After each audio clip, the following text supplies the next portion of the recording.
तो बच्चों आज हम शुरू करेंगे एक्सरसाइज 3.3 जिसमें प्रतिस्थापन विधि के द्वारा समीकरण निकाय को हल करना है। इसमें हल करने का मतलब x की वैल्यू बतानी है और y की वैल्यू बतानी है कितनी होगी। विधि आप स्पेशल याद रखें, अगर लिखा आता है पेपर में तो प्रतिस्थापन विधि से ही हल करते हैं उसको। तो प्रतिस्थापन में हमें करना क्या है, समीकरण 1 से x का मान निकाल लें। y का भी निकाल सकते हो बच्चे आप, समीकरण 1 से x का निकालना है तो x का निकाल लें, y का निकालना है तो y का, दोनों ही तरीके सही हैं। x का निकाल लें, x का मान कितना आएगा वो देखो, इस y को जब हम बराबर से उधर भेजेंगे तो ये आ जाएगा 14 माइनस y। समीकरण 2 में रखने पर जो मान आया x का 14 माइनस y, इसको समीकरण 2 में रख दें भाई। समीकरण 2 में रखने पर, 2 में रखने पर कैसे रखा जाता है वो सीख लो। x का मान जो 14 माइनस वाई है वो आप यहाँ रख लें, इस जगह पे, इस x की जगह। तो ये बन गया आपका 14 माइनस वाई, एक माइनस पहले से ही है इसके पास, और बराबर लिख लें 4। तो ये y और y जब जोड़ोगे दोनों को तो ये माइनस के 2y और इज इक्वल टू 4। इस 14 को भी उधर भेज देंगे तो बन गया माइनस 2y। 4 में से 14 माइनस करना है तो वो आपका बच जाएगा माइनस का 10। माइनस से माइनस कैंसिल, y की वैल्यू आ गई 10 डिवाइड बाई 2, 2 से इसको कट करके 5 आ जाएगा। और y बराबर 5 हम समीकरण 1 में रख रहे हैं भाई। y बराबर 5 समीकरण 1 में रखने पर, समीकरण 1 में रखने पर देखो क्या वैल्यू आएगी। y का 5 रखोगे तो आपका ये बन गया x जमा 5 बराबर 14, और इस x की वैल्यू निकालनी है तो 14 माइनस 5, ये वैल्यू आ गई x की 9। तो इस तरह से हमने x की वैल्यू निकाल दी 9, y की वैल्यू 5। ठीक है, सेकंड पार्ट शुरू करते हैं बच्चों। प्रतिस्थापन विधि से इसको हल करना है। अब की बार दो समीकरण s माइनस टी बराबर 3, दूसरा जो दे रखा है s बटे 3 जमा टी बटे 2 बराबर 6। पहले समीकरण 2 को आप एलसीएम लेके ठीक कर लें। 3 और 2 का जो एलसीएम वो आ जाएगा 6। आर पार गुना करते हो जैसे वो भी कर सकते हो, 2 की s के साथ ये आ गई 2s, 3 की t के साथ करोगे तो 3t और बराबर है 6। 6 की 6 से गुना कर लें, नीचे से ये 6 खत्म हो जाएगा, 2s जमा 3t और 6 की 6 के साथ करोगे तो 36। ये आपका नया समीकरण बन जाएगा भाई। ठीक है, अब हमने समीकरण 1 से s का मान निकाल लेना है और वो यहाँ पुट कर देना है। ठीक है, प्रतिस्थापन विधि में ये सिखाया है आपको। समीकरण 1 से आप नाम निकाल के 2 में या 3 में रखें आप, बल्कि अब इसका ये जो फ्रैक्शन था वो हमने खत्म कर दिया। ये जो समीकरण बना है 3 नंबर, इसमें रख लेंगे भाई। फिर समीकरण 1 से s का मान देखते हैं क्या आएगा। समीकरण 1 से 1 में ध्यान दें, s का मान निकालना तो t को जब आप इस साइड भेजोगे तो जमा का हो जाएगा, तो s बराबर आ गया t, जब उधर गया तो बन गया प्लस t, और 3 पहले से ही है उधर तो बन गया t प्लस 3। ठीक है, समीकरण 1 से s बराबर t प्लस 3, ये जो मान आया है समीकरण 2 में रखने पर, 1 से s बराबर t प्लस 3 समीकरण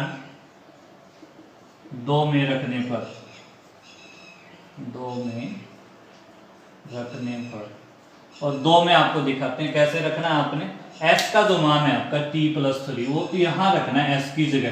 तो ये दो जो संख्या है वो लिखें, ब्रैकेट लगाएं और फिर ये मान रखना है t प्लस 3t बराबर 36, और इस 2 के अंदर गुणा कर लें, यह आएगा 2t जमा के 2 की 3 के साथ 6 जमा 3t बराबर 36। उसके बाद आपने क्या करना है, t वाली जो टर्म है जोड़नी है वो 2t और 3t, ये आ जाएगा 5t, ये आ गया आपका 5t बराबर, इस 6 को 36 की साइड ले जाओ, ये माइनस हो जाएगा 36 माइनस 6, 36 में से 6 घटा लें, ये आ जाएगा 30, और t की वैल्यू जो आई भाई 30 डिवाइड में 5, इसको कैंसिल करें, t का आंसर आपका आ गया 6। ठीक है, उसके बाद ये t का मान आप समीकरण 1 में रख लें, t बराबर 6 जो आया है आपका, t बराबर 6 समीकरण 1 में रखने पर, समीकरण 1 में रखने पर याद रखें भाई, t की जगह 6 रखना बच्चों यहाँ पे, तो s माइनस और t की जगह 6 रख दिया बराबर 3। इस माइनस 6 को जब उधर ले जाओगे तो ये प्लस का 6 हो जाएगा, 3 पहले से ही प्लस का है, तो s बराबर 9, ये आंसर आ जाएगा। ठीक है, तो तीसरा पार्ट शुरू करते हैं बच्चों इसका। प्रतिस्थापन विधि से इसको हमने हल करना है। तो उसी तरीके से समीकरण 1 से x का मान निकाल लें। समीकरण 1 से x का मान निकाल लें समीकरण 1 से। वो कैसे निकालोगे, y को आप इस साइड कर दो तो ये आ जाएगा आपका 3x, फिर इक्वल का साइन, इस y को आपने उधर भेजा तो ये y हो गया जाके प्लस का y, और ये 3 पहले से ये प्लस का। ये जो संख्या है x के साथ गुणांक जिसको हम कहते हैं, इसको भी आप नीचे ले आए तो x की वैल्यू हमारी बन जाएगी y प्लस 3, और ये जो संख्या थी वो नीचे आ जाएगी। ये x का जो मान आया है वो हमने कहाँ रखना है, समीकरण 2 में रखने पर। इसके बाद आप लिख लो समीकरण 2 में रखने पर। वो देखो बच्चों कैसे रखना है, ये है आपका समीकरण 2। तो ये 9 लिखो पहले, जब x का मान रखना है तो इसकी जगह एक ब्रैकेट लगा लें, और ये जो वैल्यू है आपकी वो आपने यहाँ लिखनी है y प्लस 3 डिवाइड बाय 3। बाकी जो ये समीकरण है वैसा सेम उतारें, माइनस का 3y और इज इक्वल टू 9 तो 9, बिल्कुल सारा सेम उतारें, सिर्फ इस x की जगह हमने यहाँ रख ली वैल्यू। ठीक है, अगर ये संख्या इससे कटती तो जरूर काट ले, 3 आ जाएगा। फिर इस 3 को अंदर गुणा करवाएंगे 3 की y के साथ 3y, और इस 3 की 3 के साथ 3 की 3 से वो आएगी आपकी 9, माइनस 3y बराबर 9। तो ये क्या हुआ कि 3y से 3y कट जाएगा, 9 बराबर 9। अगर y या x आपका कैंसिल हो जाए, दोनों तरफ संख्याएं बच जाएं, तो आपने लिखना है समीकरण निकाय के अनेक हल होंगे। समीकरण निकाय के अनेक हल होंगे। एक हल नहीं है, बहुत सारे हल यहाँ आप निकाल सकते हैं भाई, सिर्फ आपने ये लिखना है समीकरण निकाय के अनेक हल होंगे। ठीक है, तो इसका चौथा पार्ट शुरू करते हैं बच्चों। जो पॉइंट में दिया गया पॉइंट 2x, पॉइंट 3y और 1.3, इस पॉइंट को आप कैसे हटाते हो, जैसे आपने सीखा भी होगा, अगर एक अक्षर के बाद पॉइंट आया तो नीचे आप क्या करते हो, पॉइंट हटा के उसके नाम का 10 लगाते थे। वही काम यहाँ कर लें, और इसी तरह से इसका भी जैसे आप ये पॉइंट हटाओगे तो इसके नीचे 10 कर लें, इसको भी 10 कर लें, तो ये आपका 10 कैंसिल हो जाएगा नीचे से भाई एलसीएम आके। तो सिर्फ आपके पास समीकरण क्या बच जाएगा, 2x और इसके साथ y है तो 3y बराबर 13। ये आपका समीकरण माना जाएगा। पॉइंट अब नहीं है आपके पास, इसको आपने समीकरण 1 बोलना है। ठीक है, इसी तरह से जो दूसरा समीकरण दे रखे हैं वो है 0.4x प्लस 0.5y बराबर 2.3। इसके भी ऐसे ही पॉइंट हटा लो। पॉइंट हटाने के नाम का क्या लगाते हो नीचे 10, तो 4/10x, इसका बन जाएगा 5/10y, इसका बन जाएगा 23/10। ये 10 आपका सबके नीचे अगर आ गया तो कैंसल, सिर्फ आपने लिखना है 4x जो ऊपर आपका 5y बराबर 23। ये आपका बच्चों बन गया समीकरण नंबर 2। और जो प्रतिस्थापन विधि आपको आज सिखाई है उसमें हमने करना क्या है, समीकरण 1 से x का मान निकालना सिखाया आज आपको। समीकरण 1 से, 2 से भी निकाल सकते हो, 1 से भी निकाल सकते हो, मर्जी आपकी, पर आपको मोस्टली आप 1 से ही निकाल रहे हैं। समीकरण 1 से निकालोगे तो देखो 2x तो इधर ही रख लेते हैं, 2x बराबर इस 3y को, ये वाला 3y जब उधर भेज रहे हैं तो ये बन गया 13 माइनस 3y, और ये जो संख्या बताई थी ये आपकी डिवाइड में आएगी, इसके बटे में आ जाएगी। तो x का जो मान आया आपका 13 माइनस 3y बटे 2। इस वैल्यू को हमने कहाँ रखना है, समीकरण नंबर 2 में रखने पर। तो उसके बाद लिख लो ये जो मान है x बराबर 13 माइनस 3y बटे 2 समीकरण 2 में रखने पर। समीकरण 2 में रखने पर कैसे रखना है वो आपने 2-3 क्वेश्चनों में देख लिया कैसे रखा जाता है। 2 नंबर आपका ये है, 2 नंबर x ये है, तो संख्या लिखी पहले 4 ब्रैकेट और x की ये वाली वैल्यू आपने यहाँ लिख लेनी है 13 माइनस 3y और डिवाइड बाय 2। और इस समीकरण को आगे उतारो, प्लस 5y बराबर 23, सारा उतार दो, 5y बराबर 23। ये बताया था ये संख्या अगर इससे कटती है तो जरूर काट लें, और ये जो संख्या बाहर वाली वो अंदर गुना होगी 13 की 2 से, ये आ गया 26, और 2 की 3 के साथ करोगे माइनस के 6y प्लस के 5y बराबर 23। y की 2 संख्याएं आपके पास है, एक माइनस का 6 प्लस का 5, तो ये बच गया माइनस y, और इस 26 को उधर भेज रहे हैं आप, 23 में से 26 घटा लें, माइनस y बराबर -3, माइनस से माइनस काट लें, y की वैल्यू आ जाएगी 3। ये आंसर है y का। और उसके बाद अपने क्या करना है, x का मान निकालना है, तो कहाँ रखें, इसमें रख देते हैं। और रहता है x बराबर ये 13 माइनस इस y की जगह भाई ब्रैकेट लगा के ऐसे लिख लो, और y में है 2।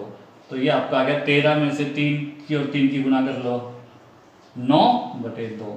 13 में से 9 घटाओगे तो 4 और बटे 2 आंसर आ जाएगा x का। ये x का आंसर है और y का आंसर हमारा पहले ही आ चुका है 3।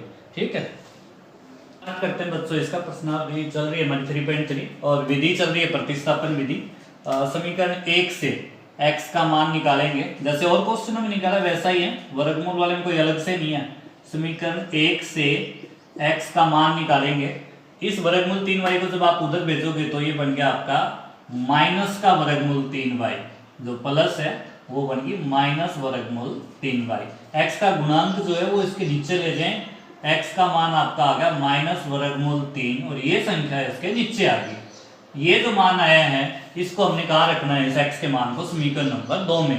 तो x बराबर माइनस वर्गमूल 3 बटे वर्गमूल 2y समीकरण 2 में रखने पर, समीकरण 2 में रखने पर यहां रखूंगा, देखो भाई वर्गमूल 3 और x की जगह ये वैल्यू रख लें माइनस वर्गमूल 3 बटे में लिख लें वर्गमूल 2y, और आगे जो ये समीकरण है वो एज इट इज वर्गमूल 8y बराबर 0। ठीक है, अब ऊपर की जब गुणा करेंगे तो वर्गमूल 3 आपने सीखा होगा कभी 9th क्लास में, वर्गमूल 3 और वर्गमूल 3 गुणा करते हैं तो वो बन जाता है 3। ठीक है, तो ऊपर तो आ गया माइनस 3y और इसके नीचे रहेगा वर्गमूल 2 माइनस के वर्गमूल 8y बराबर 0।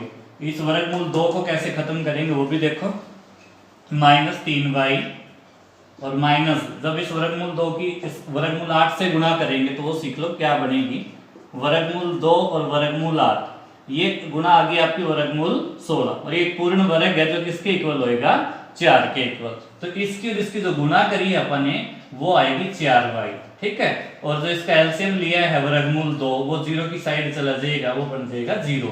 माइनस 3y माइनस 4y बराबर 0, तो ये बन गया माइनस 7y बराबर 0। ये 7 जो है उधर डिवाइड में ले जाना है, प्लस नहीं करना उसको, डिवाइड में -7 और 0 के नीचे कोई संख्या आती है तो वो 0 बन जाएगी। y का मान क्या आ गया हमारा 0, और इस मान को आपने कहाँ रखना है बच्चों, ये जो हमने x की वैल्यू निकाल रखी है इसमें y का 0 रखोगे तो x का भी 0 आ जाएगा। बस छोटी सी लाइन और लिखनी आते हैं, x बराबर माइनस वर्गमूल 3 बटे में है वर्गमूल 2 और y की जगह अगर 0 रख दिया, 0 के साथ कोई भी संख्या जब गुणा करते हैं तो वो क्या बन जाती है 0। ये हमारा आंसर है। इसका छठा पार्ट शुरू करते हैं बच्चों, जिसकी इक्वेशन दे रखी है 3x/2 - 5y/3 = -2। तो इस तरह से जब कोई क्वेश्चन आता है तो पहले इनका एलसीएम ले लें, 3 और 2 का जो एलसीएम आएगा 6, और जैसे आप क्रॉस मल्टीप्लाई करते हो 3 की इस 3 के साथ मल्टीप्लाई करोगे तो 9x, 3 की 3 के साथ, 2 की 5 के साथ हो जाएगी माइनस का 10y बराबर है -2। इसके नीचे 1 लगा लें, इस संख्या को भी ऊपर गुणा कर दो, बस ये गुणा करके लिखनी है, आपका समीकरण जो है सीधा हो जाएगा 6 की -2 के साथ -12। तो समीकरण आपने ये वाला पढ़ना है भाई, इसको हमने कहना समीकरण नंबर 1, ये समीकरण आ जाएगा। ठीक है, आर पार गुणा करनी हमने। इसी तरह दूसरा समीकरण दे रखा है x/3 plus y/2 is equal to दे रखा है 13/6। तो इस 3 और 2 का जो एलसीएम वो भी 6 आएगा, आर पार करोगे तो 2 की x के साथ 2x आएगी, 3 की y के साथ करोगे तो 3y, 13/6। अगर दोनों के नीचे 6 आ जाए तो आप कैंसिल कर लें, समीकरण आपका पड़ा जाएगा 2x जमा 3y बराबर 13। ये आपका समीकरण नंबर 2 बन गया भाई। प्रतिस्थापन विधि चल रही है हमारी, उसमें जो और क्वेश्चन करें वैसे इसको करना है। समीकरण 1 से x का मान निकालेंगे, जैसे हर क्वेश्चन में हमने ये निकाला है, समीकरण 1 से x का मान निकालना है भाई। कैसे निकलेगा, इस 10y को जब मैं उधर ले जाऊंगा तो ये माइनस का है, इधर तो उधर जाएगा तो प्लस का हो जाएगा 10y, और 12 माइनस का है तो -12, ये 9x है इधर, तो इसका 9 भी आप अब नीचे ले जाएं तो x की वैल्यू हमारी लिखी जाएगी 10y - 12 और डिवाइड बाय 9। और ये जो मान x का हमने कहाँ रखना है, समीकरण नंबर 2 में। तो ये लिखोगे x का जो मान आया है ये 10y माइनस 12/9 समीकरण 2 में रखने पर, समीकरण 2 में रखने पर, 2 में कैसे रखना है आपने 4-5 पार्ट सीख लिए हैं।